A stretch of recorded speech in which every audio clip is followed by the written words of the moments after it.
Sport Express avec Samsé. Samsé, bravo les hommes en bleu.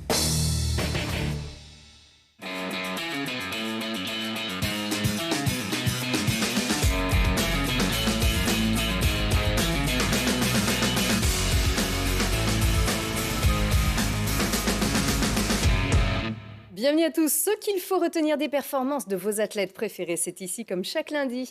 Et les athlètes isérois sont bien dans le coup, un an avant les JO de Paris. Ce week-end, en Pologne, Thibaut Collet a porté haut, très haut, les couleurs de l'équipe de France.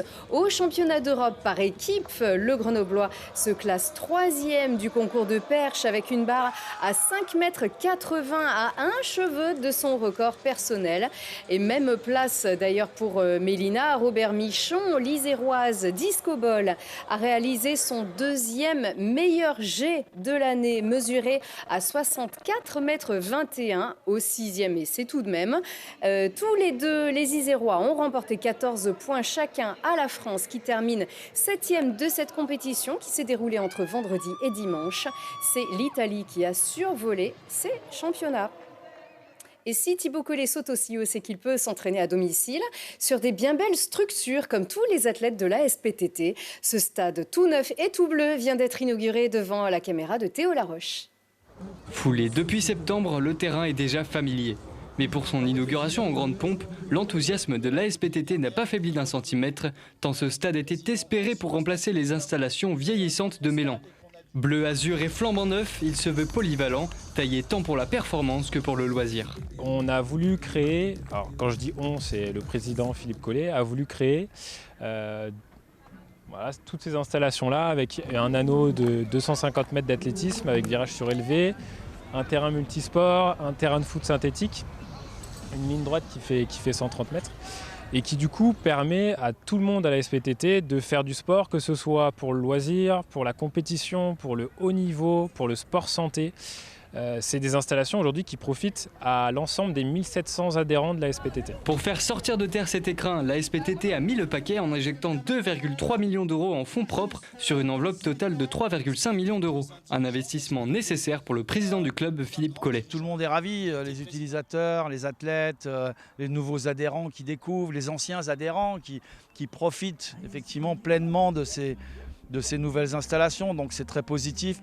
On a déjà eu de nombreuses inscriptions supplémentaires en cours d'année et je pense qu'à la rentrée septembre 2023 pour la saison 2023-2024 on risque d'avoir beaucoup de demandes. On est dans une très belle dynamique avec le sport loisir, avec le sport santé, avec le sport pour les seniors et puis comme on l'a vu ce soir avec le sport de compétition. Et il en sait quelque chose. L'ancien recordman de saut à la perche ne lâche pas des yeux son fils. Thibaut Collet a pris la mesure des nouvelles installations en égalant son record personnel à 5,81 m, meilleure performance française de l'année. On s'attendait à ce qu'il fasse cette perf, mais c'est très bien. Pour lui, la saison, elle démarre là. Perche, mais aussi saut en longueur, en hauteur et lancer de poids.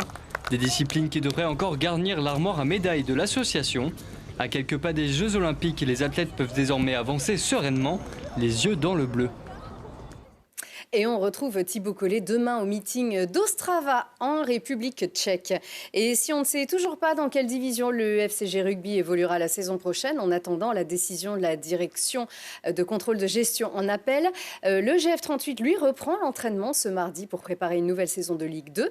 Et les brûleurs de loups, eux, profitent de quelques jours de vacances, mais les nouvelles tombent au compte-gouttes d'ici à la reprise. On apprenait la semaine dernière que Grenoble allait accueillir le tournoi des demi-finales de Continental Cup, une compétition pour laquelle l'équipe est qualifiée d'office. Ça sera à partir du 17 novembre. Et côté Magnus, la Fédération de hockey sur glace vient de dévoiler le calendrier du championnat de France Élite. Coup d'envoi le 9 septembre avec un déplacement à Cergy pour les Grenoblois. Cergy qui était demi-finaliste contre Grenoble cette année, avant de recevoir Nice à Pôle Sud 4 jours plus tard. La première confrontation avec les Rouennais, avec les champions de France, eh bien, ce sera déjà le 3 octobre. Côté recrue, les BDL se donnent de la voix. Alexandre Lavoie, qui a commencé sa carrière aux États-Unis avant d'enchaîner vers le Canada puis l'Europe. Et puis Grenoble prend aussi Racine, Jonathan Racine, un défenseur qui évoluait l'an dernier dans le championnat danois. Tous deux sont canadiens. Et lui est annécien. Un Rhône-Alpin, Kilian Bron décroche une 4e victoire sur la 23e Mountain of Hell, la descente de folie des Deux Alpes à VTT, depuis le sommet du glacier jusqu'au bas de la station. Chez les femmes, c'est Nolwenn Deland qui s'est imposée. Kilian Bron, vaincu l'an dernier, prend sa revanche sur cette course mythique de 2300 mètres de dénivelé négatif. Il l'a réalisé en 22 minutes et 42 secondes. Le glacier est encore enneigé, on vient de le voir, et il reste ouvert jusqu'au 9 juillet.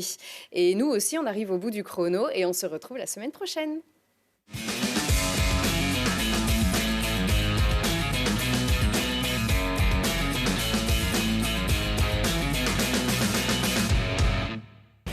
Sport Express avec Samsé.